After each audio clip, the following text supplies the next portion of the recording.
Hi, and welcome to this latest session and webinar by 3C Logic. Today, we're going to cover how MSPs, so managed services providers, can transform both the front office and contact center operations together with ServiceNow. And to do so, we've got our friends that joined us over from Konversational to help us with today's topic.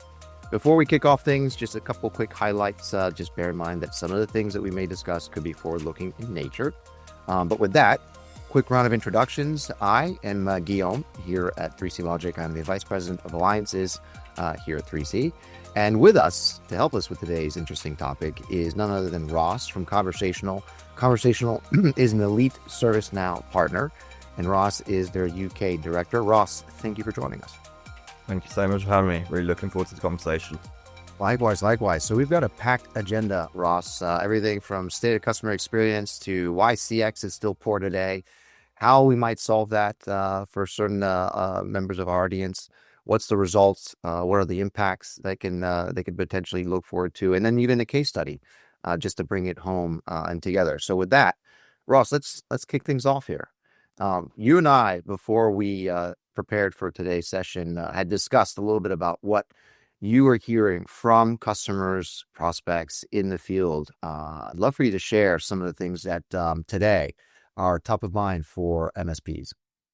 Of course, yeah. These are real common themes we're hearing from the field, from CIOs and CTOs in MSPs. I think the frustration for me was, previously I spent 9 years on the MSP side, and these were the exact same issues that I heard when I was sat in front of my enterprise customers. A lot of these are going to sound very familiar to our audience. Manual processes and silo tools are big blockers to digital transformation. The whole industry, we're often very reactive because we have a lack of visibility, and that leads to really poor CSAT. The ecosystem as a whole, is so important, isn't delivering the value it should be. And there is a huge disconnect between the front office, but also the middle and back offices as well. But when I look at all of this in a whole, it's ultimately a big blocker to growth, which is top of every MSP's agenda. The technology hasn't always been there to really address these problems, but I really do feel we're at an inflection point with technology at the moment, and there's two distinct paths for the CIOs and CTOs to go down. I think one of the big drivers behind this, lack of technology to solve problems we've been waiting as an industry for a dominant channel for engagement for CX. But over the past few years, no channel is really taking the lead over another. No, and that, to your point, Ross, has a lot to do with the fact that we still live in an omni-channel world. In fact, on screen for our audience, you can see four of the most dominant forms of engagements that customers will use to interact with organizations, be it email, voice, chat, SMS. It should come as no surprise. Perhaps for some, it's saddening news to hear that voice is still one of the most dominant forms of or preferred forms of engagements that customers will choose to utilize. And that has a lot to do with the fact that voice, amongst all four, is the most versatile form of engagement. It can handle both simple as well as complex inquiries. But what's also interesting is that at the end of the day, when you look at voice, we're at very interesting times right now. Some might argue that voice customer service or voice first customer service is perhaps going to be the way things move in the future, largely because thanks to AI, natural language understanding, and so forth, voice as a channel, as a service channel, is actually going through its own bit of revolution, if you will. But regardless, at the end of the day, we're not here to suggest that voice has to be or should be the only channel that organizations or MSPs make available, simply that it's an important one. Ultimately, what really matters is being available across all the different channels that customers may choose to engage with. When we consider that, Ross, walk me through why it's been a problem so far. Talk about the siloed systems and the processes. What's creating these inefficient outcomes and experiences when we talk about channels, as well as, to your earlier point, back office and middle office workflows? Yeah, I think, the channel point is incredibly important. CIOs, CTOs, all MSPs have had to facilitate this customer journey to meet the customer where they want. And that has meant buying multiple different technologies. And each of those technologies has got its own data model, its own architecture. its own processes. They're all completely separated, sitting in these little silos. And from a customer point of view, as soon as I get through that one channel, often 9 times out of 10, that customer agent doesn't actually know who I am, doesn't know what my entitlements are, the contractual obligations we owe to them. So instantly, it's a really poor start in terms of that customer satisfaction. And then when we get into what that middle and back office really looks like, that's where we really get into multiplying the size of the issue of those siloed data processes. We've got agents swivel chairing between multiple different systems just to get simple answers. So we're completely eliminating that opportunity of first contact resolution. And then when I'm starting talking to my L1, my L2 resolver teams, my accounts payable, or even my partners and vendors, that problem just multiplies and multiplies and multiplies, and it just extends that whole resolution process massively. And then how do we actually solve these issues? The majority of the time is we're completely dependent on agents' knowledge of how to resolve these issues. And we have tribal knowledge as the best way as being a resolution. It's just not scalable, and it's a real damage to growth. Yeah. And so when you talk about damage to growth, let's talk about impact. What's the impact? What are we talking about when we talk about damage to growth? Break it down for us. Yeah, absolutely. I think it's key to just reiterate the reason we got here was necessity. There was no clear alternative in the marketplace. MSPs perhaps to go down this journey because there wasn't a neat, one size fits all solution. But when we get into the key metrics, we already just discussed on previous slides that when we are swivel chairing, as an L1 agent, we are completely eliminating our chances of solving the problem quickly for our customer. So that FCR rate is plummeting, and that has an impact on, our CSAT and NPS. But, if we don't even know who the customer is, why they might be calling, it's a really poor experience. And when we really think about that customer retention, we're talking about big, 3 to 5 to 7 year managed services. When we're getting into those renewal periods in the final 24 months or 12 months, CSAT is king. If you're delivering a poor experience to your customers and users, you're diminishing your chances of renewing that business and that revenue. But then if we flip to more of an operational, viewpoint, when we talk about that ecosystem, our L1, our L2, our field service team, all operating in different tools or having to swivel chair, the cost per ticket to actually resolve that is massive. But we're paying for 5, 7, 9, 10 different systems. That's licensing costs. That's support contracts. That is having to train teams who know how to use those systems. The overhead is massive. But, we're also talking about technical complexity here as well. We're just making it worse. We're adding more and more technology into the ecosystem to help facilitate our customers and improve this journey.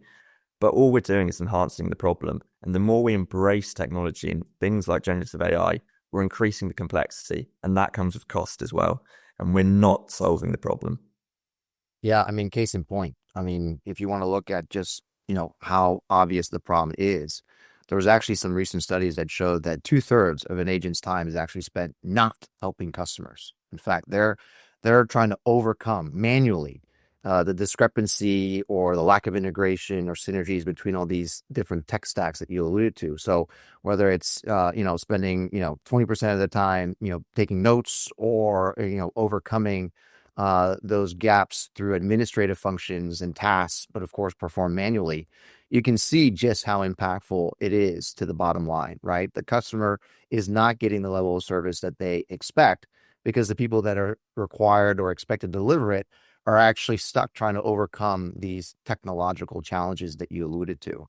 And so I would argue, Ross, that that's part of the reason that you and I, in previous conversations, have really come to the conclusion or agreed that the traditional model and approach to customer experience is foundationally broken. It may have never really been, resolved, to be honest, right? And part of that has to do with a lot of what you were alluding to, but we can dive into it in a little bit more detail, which is that there's this tug of war that's taking place between these different platforms and systems that organizations over the years have collected or acquired or continue to procure, right? If you look at, for example, two of the most common ones, obviously relevant to today's subject, you look at CRM platforms like ServiceNow, or you look at contact center as a service platforms. What you have as an issue is two distinct markets a decade ago that over time, fast forward today, now have significant conflicts of interest when it comes to the different features and capabilities that they deliver to customers.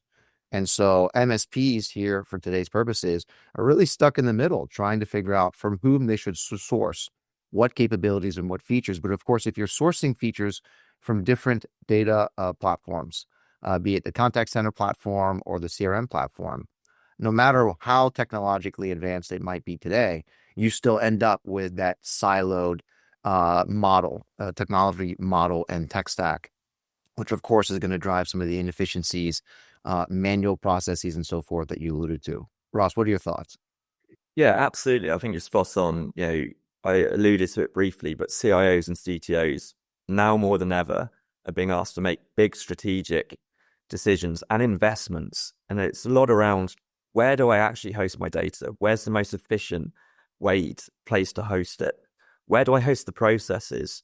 And then I start building in agentic AI. So I've got free tools saying I can use agentic AI to improve my customer experience, but what's the right one to use?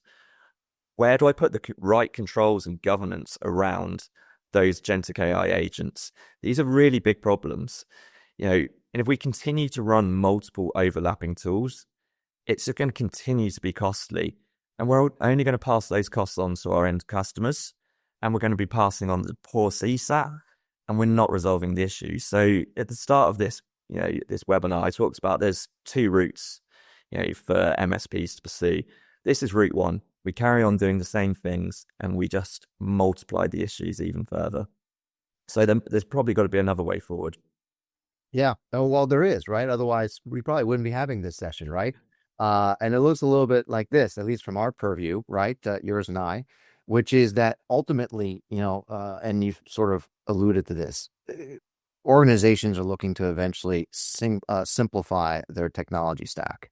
And you can do that with the likes of ServiceNow and, of course, 3C Logic. And the reason being is if you look at the ServiceNow platform, right, and they coined themselves as the platform of platform, ServiceNow does a phenomenal job of basically sourcing all the different unstructured data from different other sub-platforms, if you will, and bringing it all into one single data model. And from there, they're able to apply those workflows, contribute their digital channels, provide the reporting and analytics and so forth. And so if organizations platform, and many have already on ServiceNow, whether it's for IT, for CRM and customer workflows, or for that matter, for HR or employee workflows, really the remaining challenge is to really make sure that the contact center is woven into that workflow and technology model, so that ultimately managed services providers, or if you're not an MSP, in our audience, just about anybody can ultimately gain one single technology solution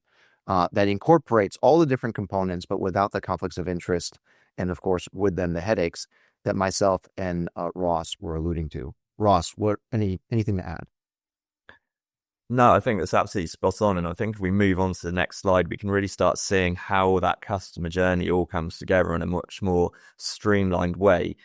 I think, at the very beginning, we're still meeting the customer where they want to be met, be that via self-service or getting through to an agent right away. But we're still giving them that omni-channel approach. But, on the back of that omni-channel, we're supported by agentic AI. And that agentic AI can be operating, if you're going to engage via self-service, we might be kicking off a Gen AI workflow to start, solving that problem before a customer agent's even spoken to them, or vice versa. As soon as that, that issue comes in, the agent will be supported by, we've seen this problem before. Would you like me to kick off this workflow and solve this issue while you're engaging with the customer? All of that is instantly driving better first contact resolution.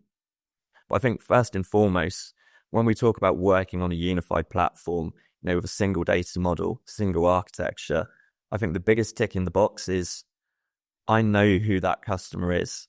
I know what they've bought. I know what their entitlement is. I know what my obligation as an organization, as an MSP, is to them. And that is going to drive good CSAT. But then when I think about that unified platform across how we actually do that service resolution, if I've got my L1, my L2, my field services, my accounts payable, all of those crucial cogs, in the machine, if we're all working from the same system, we're not swivel sharing, we're not losing time.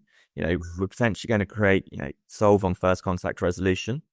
But equally, if we can't solve, on that first touch point, my whole mean time to resolve is reducing massively. But this is where I think it gets really interesting. When I think about the complexity of an MSP ecosystem, I've got multiple vendors, multiple partners, all with differing support contracts to service my end customer. When I include something like Service Bridge, the gains are massive. I can connect my enterprise customer who's on their own ServiceNow instance with my most important supplier who's on their ServiceNow instance, and I can enable the bi-directional flow of data and requests into both their instances without actually having to touch it. And it's getting into this idea of a zero-touch service desk, which when you think about it, the gains around productivity and efficiency are massive. It's going to drive incredible CSAT, and it's also going to enable my agents to work higher up the value chain on that really critical things that are going to drive that CSAT, help with my renewal cycles. And it's all underpinned with Gen AI, and I'm still giving everyone that choice of being able to speak to an agent. And that's really underpinned by the market leading generative AI that we have in this solution.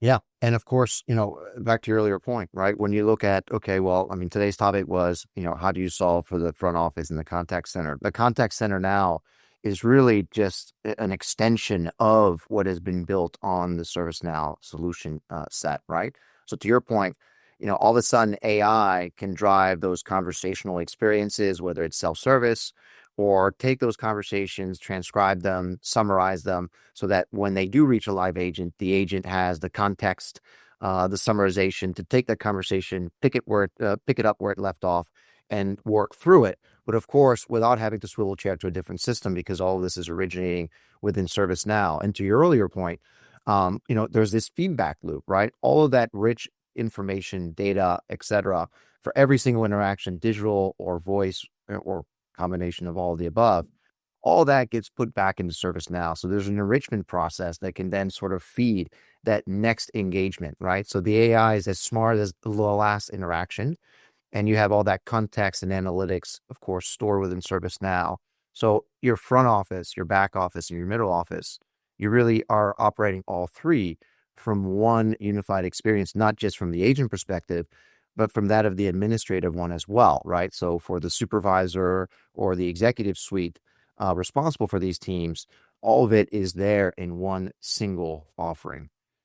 Walk us through, Ross. I mean, we're sort of laying down the framework of what tomorrow's ideal customer experience, technology stack might look like. Walk me through the impact. What are some of the measurable metrics that justify that this is the way forward? Yeah, there's some quite big numbers on this slide, but trust me, they are all true. These are coming from the field, from our own customers. We're seeing, faster request handling, up to 87% in some of our customers. That's huge. That's first contact resolution driving. That is reducing your MTTR down massively. Those are key KPIs that customers want to talk about in your service reviews, in your renewal cycles. We're automating those manual processes. So I said, we're freeing our agents up. We're moving them up the value chain. We're enabling them to get to the important work, to the important escalations. 57% volume case reduction. That's massive. That's giving people time back. That is giving customers, great service.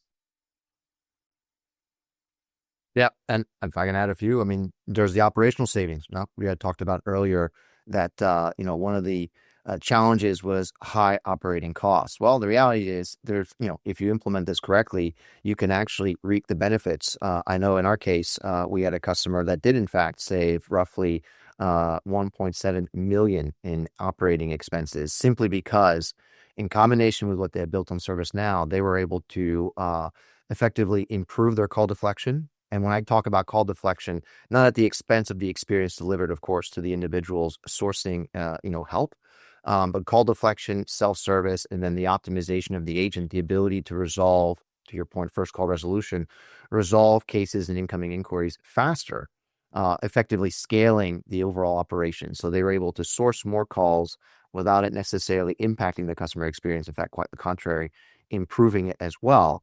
And that has to do with the automation of manual processes, right? Everything from agent note-taking to being able to automatically kick off a ServiceNow workflow without an agent having to do so manually. So there's a number of different ways in which what you and I are talking about, Ross, in which this can have meaningful impact, not just for the customers to whom you're delivering the service, but for the organization that needs to deliver that service. We have a case study, an example of just that. Ross, talk us through the story. What was sort of the challenge and how is it that they came about resolving it? Yeah, I suppose it's a really interesting one. It's it's the customer that really brought us together in the first instance and really started off these conversations between me and you, and that there was a real big problem out there in the marketplace and a better way to do things. But One Advance, for me, is a bit of a classic example of everything we've just talked about. So One Advance are a leading UK provider of enterprise software tools and solutions, serving 1,000 customers across various industries, legal, etc. They really help. Their goal is to help optimize their customers' operations and provide great support and CSAT. But I think when we look at the problem, it goes back to that initial slide. Real silo technology bought loads of different technologies with a view that there was nothing out there that could do it all. So they had to build together this patchwork of things like Remedy, Salesforce, Natterbox, and it wasn't delivering the operational efficiencies they wanted, and it definitely wasn't giving that good CSAT that they wanted to get to. So they got to a point of exactly what we talked about. Do we re-implement the old technology, the latest version of the latest functionality, or do we look at a new way of doing things and have one digital platform? And it was a really ambitious program of work. Pulling together a lot of systems into one program and doing it in an incredible timescale of 9 months. But it was all based on, right, let's pull it into one architecture, one data model, and deliver a much better CSAT. So we moved pretty quickly. We pulled together that exact picture of reimagining CSAT, building that one data model, the one platform, enabling all the teams so we could work on first contact resolution, drive down that MTTR. And we were able to launch out to 30,000 customers very, very quickly and provide them with self-sufficient process to onboard future customers as well. But really critically, we underpinned it all with generative AI. So we're talking about ServiceNow's TPSM Pro Plus. So that is that end-to-end capability I walked through with Gen AI underpinning every part of it, but also your own 3C Logic AI contact center, really driving that generative AI, that agentic AI experience as soon as we get through to that agent in that crucial channel voice. It's been a massive success. One Advance will say that themselves, the speed in which we implemented it, and the new differentiated levels of service we're able to drive for their customers. It's been incredibly well received. And it's a perfect example of now how you can actually take some of the most modern technology and capabilities available today and actually really put them to work for you, as opposed to what you alluded to before, right? Which is, what can happen when you aggregate a number of different technology stacks, but then none of them really either work well together or there's too many conflicts of interest to allow you to really ultimately reach an outcome like that of One Advance, where they were able to simplify and drive more meaningful outcomes by really automating their operations and removing a lot of the technical hurdles that they had to overcome manually beforehand. I love this, right? So for the sake of our audience, hopefully this was helpful and educational. Again, we've kept it high level, but ourselves in Conversational would be happy to have discussions as to how this might be relevant to you specifically. But before we end today's session, Ross, tell us a little bit for our audience who Conversational is in case they're not familiar with you. Yeah, of course. So we are kind of a new breed of ServiceNow partner. We are an elite partner, but if we look at it from what we do on a day-to-day basis, we are only focusing on the customer and industry workflows within ServiceNow, and globally we are the only elite partner with a focus purely on TMT. So all of our customers are coming from that telco tech provider space, and all our team have incredible deep domain expertise. So we're at the forefront of driving a lot of these industry SKUs and these conversations alongside ServiceNow and yourselves. As an example of a few of our customers below, but we are speaking to so many MSPs, and this message is resonating, and it's not in isolation, these issues. Yep, excellent. And we love our partnership. And for those of you who aren't familiar with 3C Logic, we are one of the leading, in fact, advanced platform ISV and technology partners certified on ServiceNow.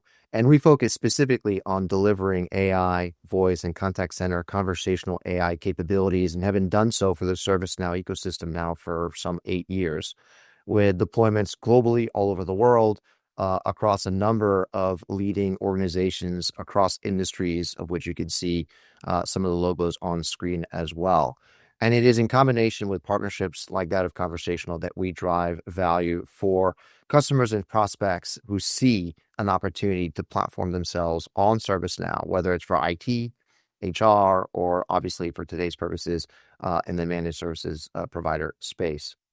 Ross, I want to thank you for joining us and for our audience for taking the time to sit through today's session. Hopefully this was educational.